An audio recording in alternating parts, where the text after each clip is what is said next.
Aloha mai kako. You are watching Hawaii Political Reporter. Thank you for watching Hawaii Political Reporter.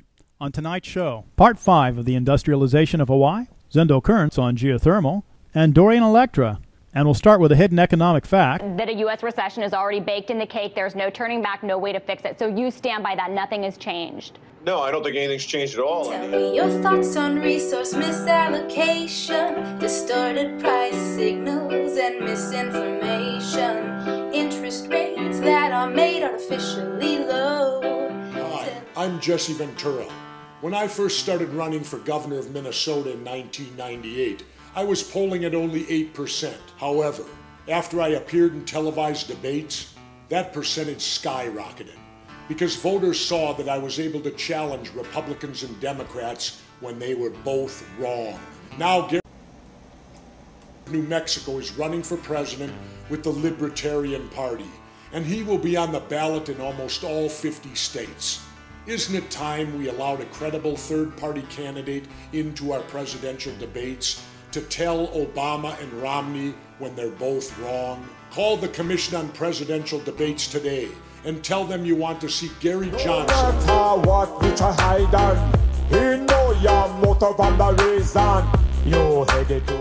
Permaculture, everything.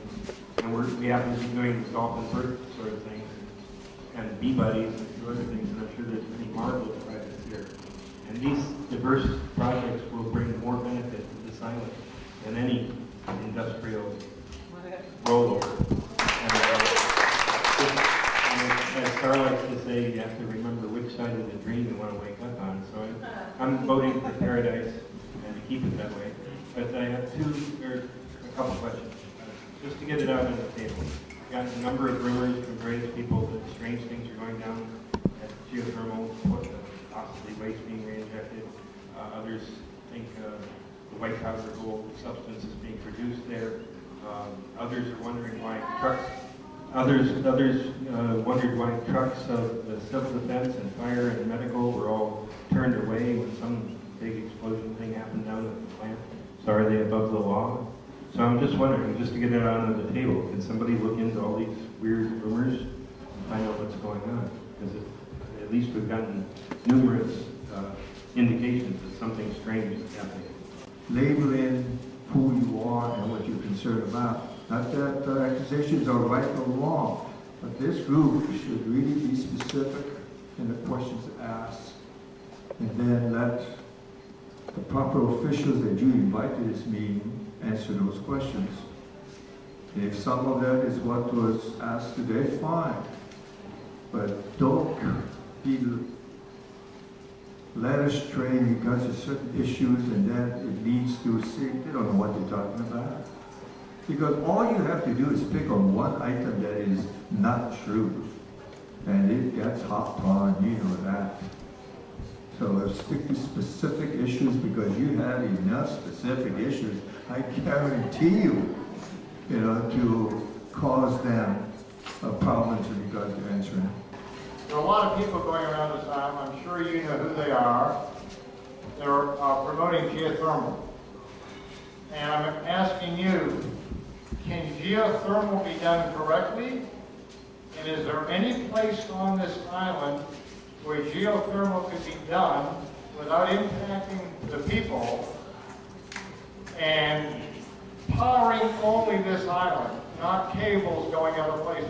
The approximate megawatt requirement of this island, I figure it could be old, but they'll be in around the neighborhood. Approximate number of megawatts for energy need for this island is in 200 to 250 megawatts. Geothermal, as you know, now provides approximately 30 megawatts, and they are permitted to go up to 60 megawatts. The reinjection system is a critical part of geothermal here because of the residue, the amount of residue that needs to be gone back into Mother Earth. I'm not saying it's good or bad, I just feel a little uncomfortable because so many questions are not answered, and what I'm very uncomfortable about is what we were talking about. It is the private industry that monitors that. And the whole element of geothermal is monitored by themselves, including all releases. And direct answer to your question, more so as far as can be done safely, I think a certain magnitude could be done, like right now, in regards to what they're doing. I think more openness in regards to what they're doing, so you and I and the whole public can trust them. Whether that area can generate 200 plus megawatts, I don't know. I'm not an expert on geothermal production. But I think before we go there, and before they even start to lead us there, we need to all back up and take a look at this whole industry.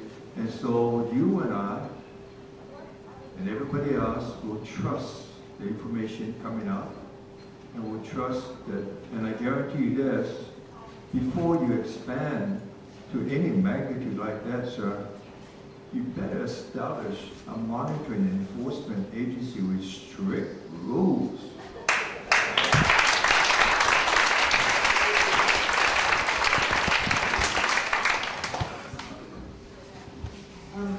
I would just like to further asking that question that was just brought up about safety.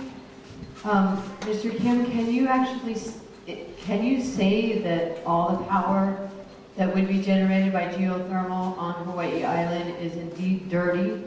It will never be a clean source of geothermal power here?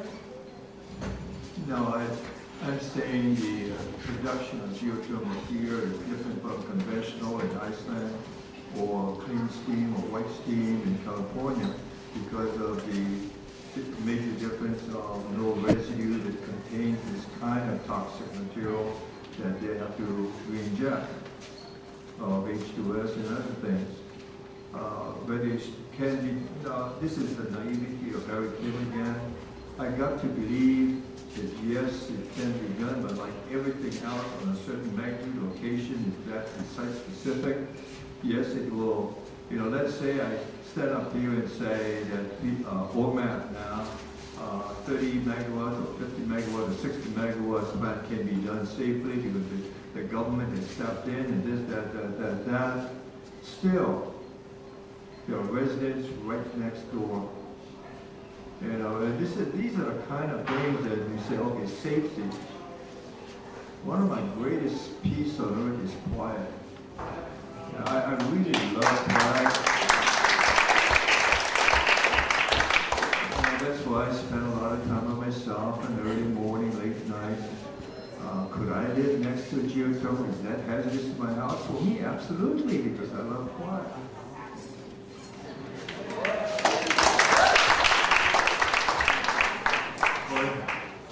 For the health study, can this group choose the person they want to do the study, or does the county have to go through some kind of bidding process where they look at different people who could do the study and their qualifications and what it would cost and so forth? When I tell you I'm sorry of where you are, that's one of the things I'm sorry about. Strictly because the state of Hawaii has an organization called the Department of Health that's supposed to do that for you. We as citizens are supposed to go begging or raising money or looking for another avenue to do this for us. And they're supposed to do it. By the way, you guys know, Corey, I brag that I have only one endorsement, and that's Sierra Club. This question is for you, Mr. Kim.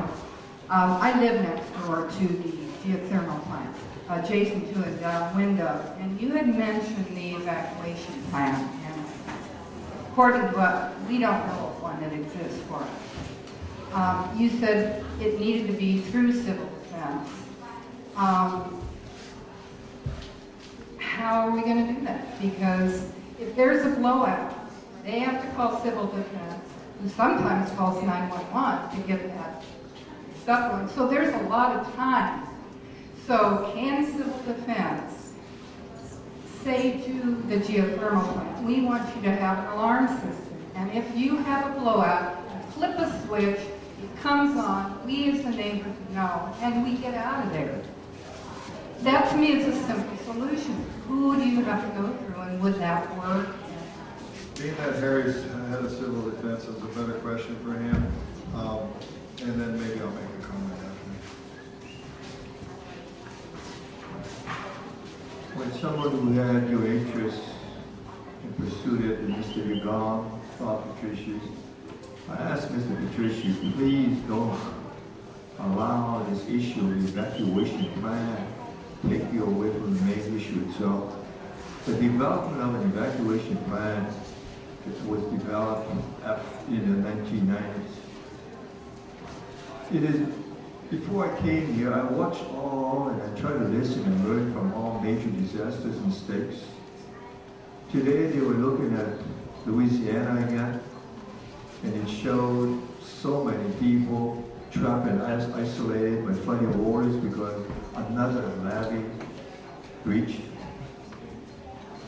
The biggest problem there of emergency responders was this: hazard and risk assessment. If you have a blowout here, it's not as simple as to trigger off an alarm system and say, go. If you have a simple system like that, I guarantee you, if things happen, you will cause more confusion. Just visualize this. If there is a blowout, and I hope not ever, but let's say there is a blowout like 1991, and you had installed at the time an automatic alarm system by phone, and now you have a system where you can almost do that, or you can pay for it home by home, within a mile, within 2 miles issue. And if that alarm goes off, ask yourself this question: who makes a determination whether this blowout or incident is large enough to set that alarm off at 2 o'clock, 1 o'clock in the morning or whatever? You are giving private industry the authority to do that, right? And that's what you're asking. That is what I oppose. Number two, I guarantee you any blowout is dependent on the magnitude, dependent on wind conditions, or what you prefer. There's one advantage of H2S that I think we all should be aware of.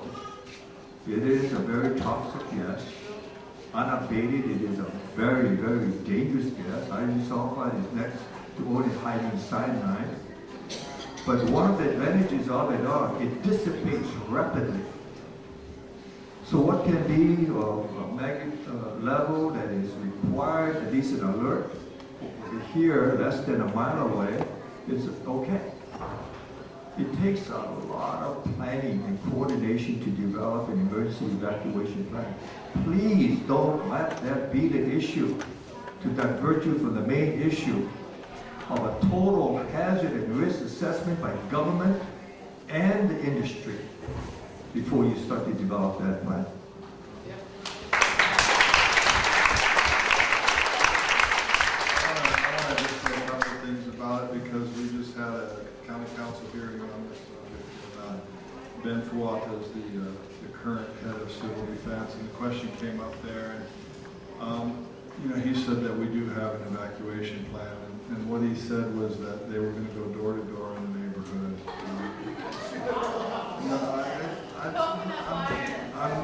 Yeah, but they were going to go door to door in the neighborhood, and you know, and I don't think they have the training or equipment for that, and I don't think that's a very good plan. And he also said that the blowout that had happened, the levels would not have triggered an evacuation because he thinks the levels have to be twice. And that's our current state of civil defense. And, you know, I'm not trying to insult him, Mr. Fuata. I just think there's politics involved right now in the process. And so I just wanted to answer your question. But I lived there for a long time. I evacuated many times, and I didn't wait for anybody to tell me. When I felt like I needed to get out of there, I got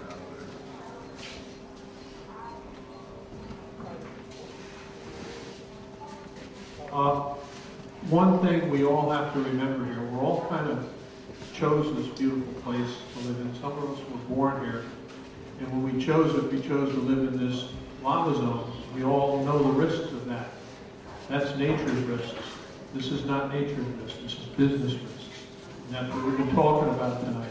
And this upcoming election is going to be very close. We in Puna know lots of people here that aren't registered to vote. We've got to get them out there. If the only thing they vote for is the mayor and the county council here, and they don't know anything about anything else, then we've got to get them out there to vote. It's going to be close. Our Harry Kim's esteemed rival has hundreds of thousands of dollars backing him, and they're pushing him. And you know why they're pushing him. There's no mistake about that. So we got to get out and vote. It could be 400 votes could decide the whole election. Thank you.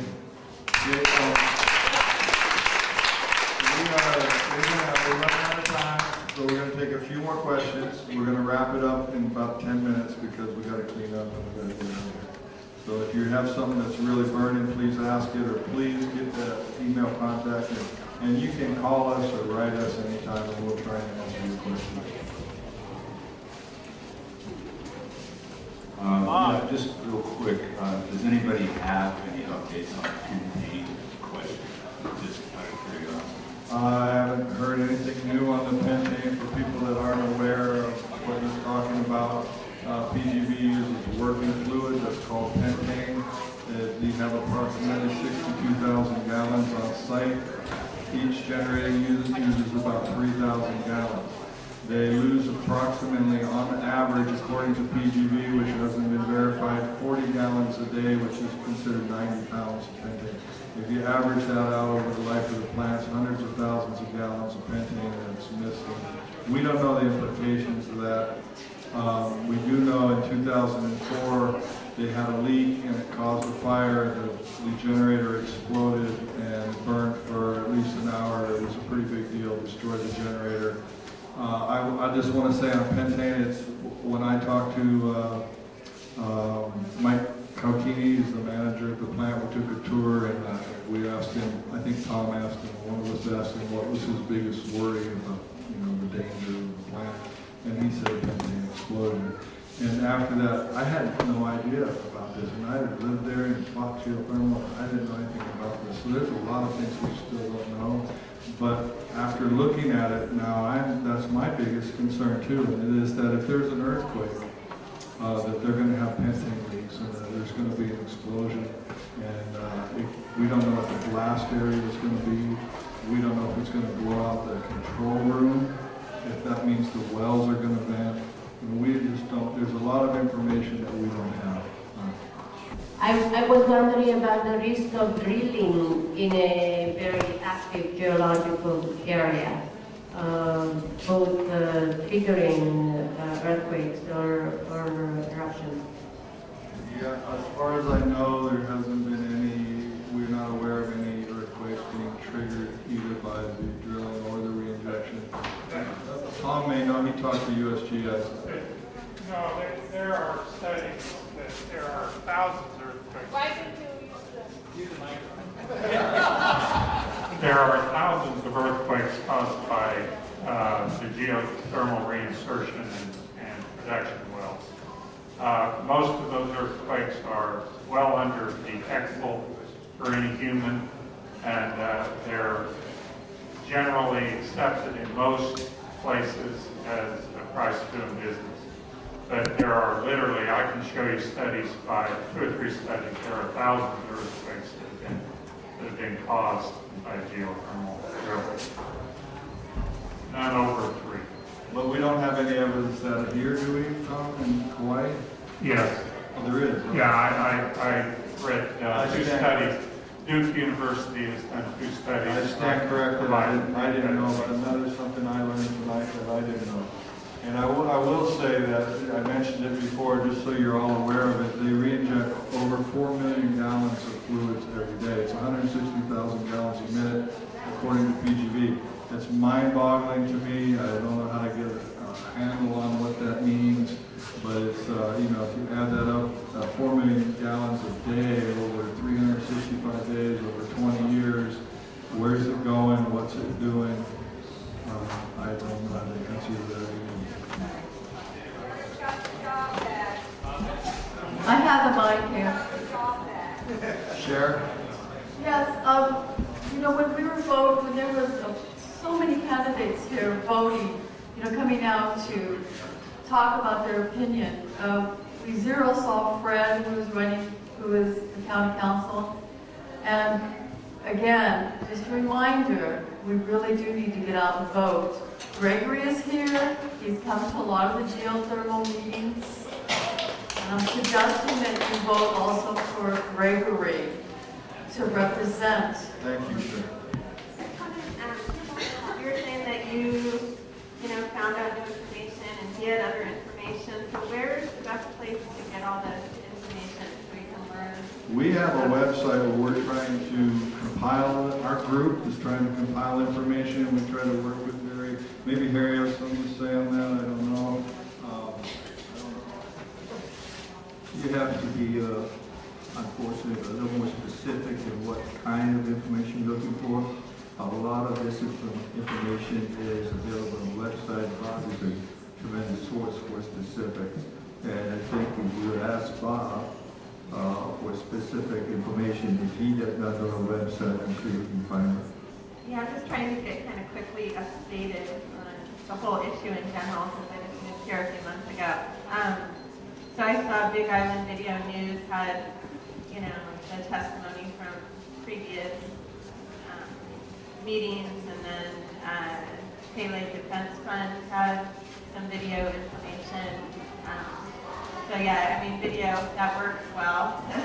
Get you quickly updated, but I was wondering if, you wanted to state some website names or something. Our website, if that's the question, is Pono Alliance, and there's links there. Pono Alliance, there's Pono, that's my website, punapono.com, along with all the links. Oh, I'm sorry, punapono.com. Okay, where's video, Terry? Where's video? I don't know. I don't know the name of the site. Tell me. I don't. Well, YouTube, but where? We'll have this on channel. We have a 53 channel also. on YouTube called Occupy Hawaii. I have videotaped and uploaded almost every geothermal meeting since the beginning of time. So basically, if you go on YouTube and search Geothermal Hawaii, I dare you not to find my website. I'm pretty computer illiterate. Okay, so are we done? I have one question. Okay. How do we stop it completely? How do we shut the plant down over it so we don't have to move out of our houses? Yeah, well, we just, you get involved, go to the EIS hearing, stay on top of things, and ask questions like what Harry said. You got to get specific questions. What's leaking? What is the hazard assessment, mitigation? I mean, it's a process. And the other thing is, if anybody smells it, if you're in the neighborhood and you smell that gas, please call us, and I'll go up and check. And it smells like rotten eggs. And if it smells like rotten eggs near that power plant, I would appreciate a phone call. And I will go up there and take a look at it and try to document that.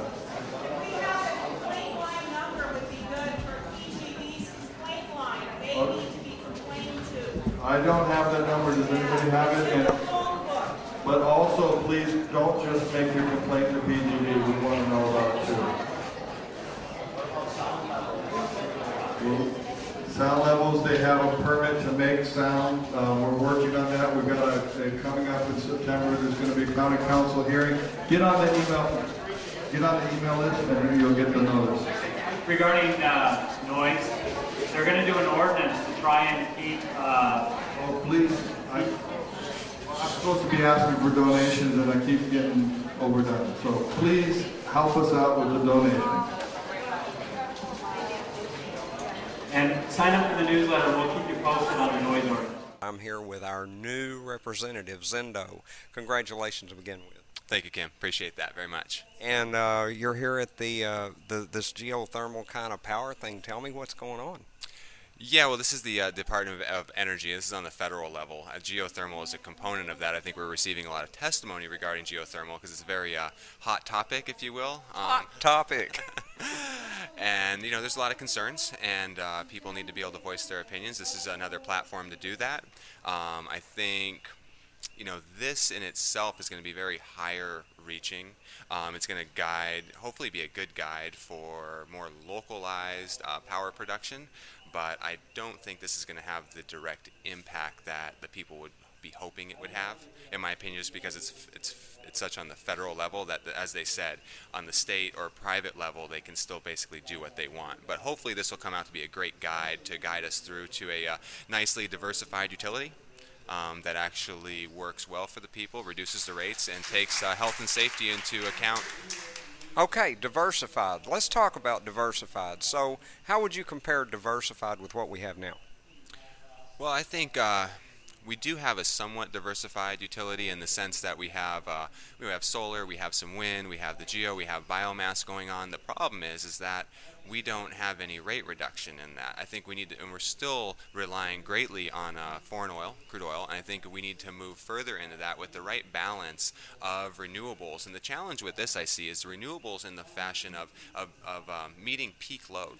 Base load, and that's from 5 in the afternoon to 8 at night and earlier in the morning, you know, when everyone's getting ready to go to work, go to school. And that's the challenge, and solar is challenging to solve that with solar on its own. It's challenging to solve that with wind on its own, because as we know, solar works best when the sun's shining. Wind works best when it's windy, and usually in the morning and the evening it's less windy and there's obviously less sun. So December 21st, the shortest day of the year, isn't it? Then solar is not going to be much good at 8 in the evening, is what you're saying. Exactly. And so we need to, the diversified part of it comes into how do we have something there that will meet peak load.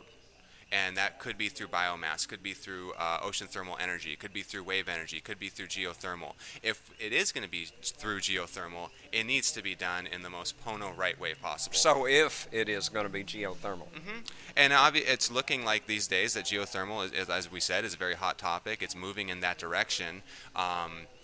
There's one of the things that we have right now is we're basing so much of our geothermal experience off of PGV. And there's new technology What is PGV? Puna Geothermal Venture. Okay. It is the geothermal facility that we've had in Puna for 20-something years. Just excuse me for being dumb, but I just got to know all these things, right? No problem. And that's not necessarily the newest, highest technology. I think they've been working towards making improvements there, but the newest technology that I'm aware of is actually a truly closed-loop system. So the pipe is completely closed, and it's basically injecting fresh water in there, and it's heating that through the heat source on the ground, but it's not re-injecting. It doesn't have anything to do with pentane and some of the other issues that we have there. So there's, in essence, a heat exchanger. Exactly, and it's fresh water, it's clean from my understanding, and I'm no expert on this, but I think if we are going to be looking at geothermal, we should be looking at that type of technology. It should not be located near any residences or business. It should be far out, you know, a nice big buffer. I think people are talking about 10-mile radius right now. I think that makes sense, and if we're going to have that, we should also see a reduction in our rates. Boy, I'd love to see a reduction in our rates. We are kind of up there nationwide, aren't we? Highest in the nation, and Big Island is the highest. We pay more here than Oahu. Wow, isn't that amazing, folks? Well, there you go, Zendo. Anything else you want to tell us? How about a big thank you? Thank you, Kim. I'm really grateful. Really, very, very grateful for all the support, and the support was tremendous. It came from my district, it came from other districts, it came island-wide, and I am very grateful. I did shed a few tears of joy. It was an overwhelming win, and thank you. Very grateful, and now I got to work hard and do the right job. Congratulations, and we're really looking forward to seeing your voting record. My voting record, I think people will be proud of, and my attendance record, people should be very proud of as well. Is there a way that people can contact you? Yeah, you can contact me through my website at zendokern.com, zendokern.com, my first and last name. On there's a contact section. You can send me an email. It also has my mailing address, and you can mail me anything you want, or email me, and I'm available. Stop me in the store, stop me on the street. I'm here for the people. All right. In 1913, the money power of the country was taken away from the people, but it was given up in the Federal Reserve Act. The Federal Reserve is no more federal than Federal Express. You try a hide and destroy a freedom man. You seek agenda, we know you anti-American. You come forward American Constitution. 1913, corrupt up in the system. Devalue dollar, hyperinflation. The Federal Reserve, controlled by Lucifer. He can see you lying.